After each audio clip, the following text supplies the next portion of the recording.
तहसीलला काय तहसीलदार साहेब होते ना इथं, फोन लावा त्यांना, लावा फोन. ते लगे कसं तुमच्या संपामुळे हे लपडे व्हायला लागलेत नाही. त्यांचा आज किंवा उद्या जर काही आपल्या नाही आलं तर आमचं ओपन मध्ये लगेच सांग.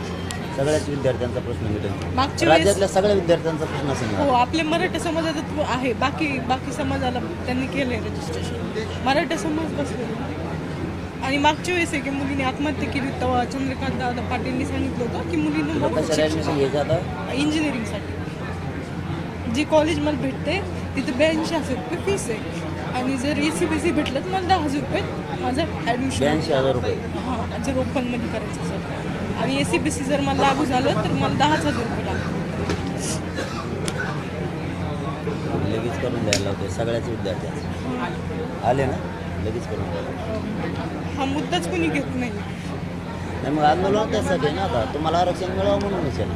हो ते आहे, पण आता हे तात्काळ आहे ना. हे जर आता काही केलं नाही तर आमचे 2 वर्ष अभ्यास केलेलं पुढून जाईल, परत गॅप पडेल आमचा, परत अभ्यास करावा. माझी सरकारकडे एक विनंती आहे की जे तुम्ही GR सारखं हे करता. 28 तारखेला एक GR आलाय, त्या GR मध्ये त्यांनी सांगितलंय की कास्ट सर्टिफिकेट आणि NCL लागतंय तुम्हाला. तर नंतर ते पण वेगवेगळ्या पेजवर पाहिजे. नंतर 5 जुलैला एक सर्टिफिकेट येतो, GR येतो, त्यात सांगितलं गेलं त्यात सांगितलं गेलंय की तुमचे जे कास्ट सर्टिफिकेट आहे आणि NCL आहे ते एका पेजवर असले तरी चालते. नंतर 14 जुलैला आणखीन एक GR येतोय, त्यात सांगतं की ओपन मधले जे मुलं मुली आहेत त्यांना कास्ट व्हॅलिडिटी पण पाहिजे. मग अचानक जर सरकार कास्ट व्हॅलिडिटी मागतंय तर आम्ही द्यायचं कसं? कास्ट व्हॅलिडिटी 14ला त्यांनी एक GR काढलाय. कास्ट व्हॅलिडिटी काढायला 2-3 महिने लागतात. सध्या तहसीलमध्ये संप चालू, लाडकी बहीण योजना, लाडका भाऊ योजना, हे सगळं त्यांना ऍडमिशनच्या वेळेसच काढायचंय. मग सर्व्हर डाऊन असल्यामुळे आमची व्हॅलिडिटी निघत नाही. रजिस्ट्रेशन करायला जावं तर तिथले लोक म्हणतात की तुम्ही जी व्हॅलिडिटीची पावती ती तरी दाखवा. पावती पण निघत नाही कारण सर्व्हर डाऊन आहेत. मग आम्ही करायचं काय? आम्हाला टाइम पण दिला नाही. 14 ते 24 हा टाइम आहे. 10 दिवसाच्या ह्याच्यात आम्ही काय करायचं? 10 दिवस दिलेत. जरी पावतीवर ते म्हणतात पावतीवर रजिस्ट्रेशन करा. पावती रजिस्ट्रेशन कसं होणार? पावती पण भेटत नाही कारण लोक संपावर गेलेत. मग एक विद्यार्थी असताना आम्ही करायचं काय? आमचे आई पप्पा 1 लाख रुपये फीस देऊ शकत नाहीत. आम्ही मार्क्स मिळवलेत शिक्षणासाठी. मग सरकारने असा निर्णय का घेतला? ते म्हणतात तुम्हाला 10% आरक्षण आहे. 10% आरक्षण आहे पण ते लागूच करून देत नाहीत आम्हाला. कशा पद्धतीने काही ना काहीतरी GR काढतात ते आम्हाला लागूच होत नाही. मग आमचं पण नाही. जरी तुम्हाला ACBC द्यायचं नाही तर ठीक आहे, आमचं EWS का बंद केलंय? EWS सेंटरला चालू आहे, स्टेटला बंद आहे. का बंद आहे? EWS सेंटरला पण स्टेटला पण चालू पाहिजे ना. मग आता CET सेल जे आहे त्यांनी आम्हाला 14 तारखेपर्यंत टाइम दिलेला आहे रजिस्ट्रेशनसाठी. मी आज पण रजिस्ट्रेशन केलेलं नाहीये, 4 दिवस बाकी. आणखीन दादा म्हणताय की मी त्यांना सांगितलं आहे, पण जर 4 दिवसात त्यांचा निर्णय नाही आला तर माझा 2 वर्षाचा अभ्यास बुडतोय. मग मला 1 वर्ष गॅप घ्यावं लागेल, परत अभ्यास करावं लागेल, परत CET द्यावं लागेल.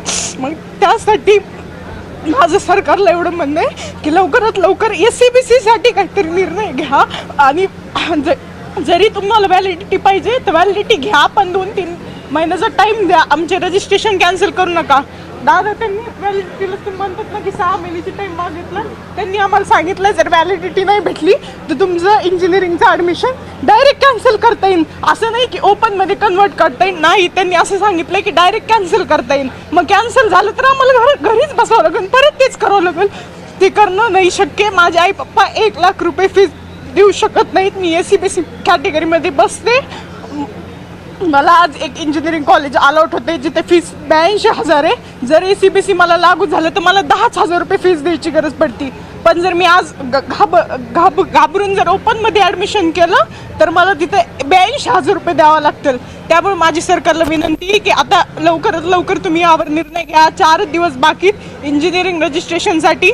24 लास्ट डेट आहे. FC सेंटरला 25 डेट दिली. आम्हाला डेट वाढवून द्या. व्हॅलिडिटी घ्यायची तर घ्या, पण पावती लवकरात लवकर. आम्हाला पावती पण भेटत नाही. ते सरचे लोक संपावर गेलेत. मग ते संपावर गेले तर आम्ही पावती कशी घ्यायची? कधीपासून हा त्रास सहन करते? किती दिवसापासून मी एवढं रडते तू? 14 तारखेपासून. काय नाव तुझं कुठले कुठून आली राहते ते सगळं जरा? माझं नाव भगवती विष्णू देशमुख आहे. मी मंगरू या गावाचे आहे. माझा तालुका घनसोंगी आहे, जिल्हा जालना आहे. मी आत्ता 12वीची परीक्षा पास झाली, त्यात मला 76.50% MST CET दिलेली आहे, JEE मेन्स दिलेली आहे, त्यात मला 70 मार्क आहे. मला मार्कवर मला चांगले कॉलेज भेटतात, पण ह्यांच्या ह्या GR जे नवीन काढते त्यासाठी मला खूप त्रास होतोय. आणि माझे घरचे पण म्हणत आहे की आम्ही 1 लाख रुपये फीस देऊ शकत नाही. तू बघ आता. मग आता तू 1 लाख रुपये देऊ शकत नाही देऊ शकत. मग सरकारला माझं हे म्हणणं आहे की तुम्ही केलंय ना आमच्यासाठी SCBC, तर ते आम्हाला लागू करा. नुसतं म्हणू नका. तिकडून फक्त म्हणतात की तुम्हाला SCBC आहे, पण ते लागू करत नाही. 2019 साली पण त्यांनी असंच केलं, आता पण ते असंच करताय. आणि परत आम्हाला सांगितलं की मुलींना मोफत शिक्षण आहे, मोफत आहे, हे फक्त सांगतात, लागू करत नाहीत. आणखीन पण ॲडमिशन झालेत, BCAचे झालेत, BCA झालेत, त्यांना मोफत दिलेलं नाही त्यांनी. इतकं रडायला लागली तू की म्हणजे मग प्रत्येकाला डोळ्यात पाणी आहे. माझं भविष्याचा सवाल आहे. 4 वर्ष मला इंजिनिअरिंग करायची. आई पप्पा जर नाही म्हटले तर मला घरीच बसतो लागल.